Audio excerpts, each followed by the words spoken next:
आज केलं आहे पांढऱ्या वाटाण्याची उसळ. आम्ही बऱ्याच वेळानं उसळी करतो. कडधान्य जास्त आवडतं आमका, भाज्यो पण तेवढेच आवडतं.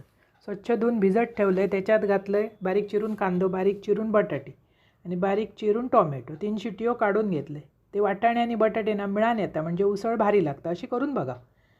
त्याच्यानंतर एक कढई घेतलं आहे, त्याच्यात घातलं आहे तेल, फोडणीक कढीपत्तो, मोहरी, हिंग, नंतर वरसून हळद आणि गरम मसालो. ठसठशीत फोडणी दिलास ना की त्याका तर्री पण मस्त येतं. त्याच्यानंतर वाटाणे आणि बटाटे जे उकडून घेतलं आहे ते घातलं आहे.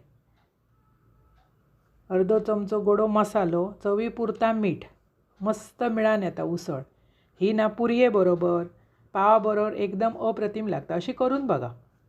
व्यवस्थित उकळी इली की मीठ घाला. त्याच्यानंतर 1 किंवा 2 चमचे कांद्या खोबऱ्याचा वाटा भाजक्या. त्याच्यात आला लसूण असतं, त्यामुळे आला लसूण वरसून घालू काय असं काय नाही. अशी करा, खावा, आवडतली तुमकां. आवडल्यास पटकन चॅनल सबस्क्राईब करा.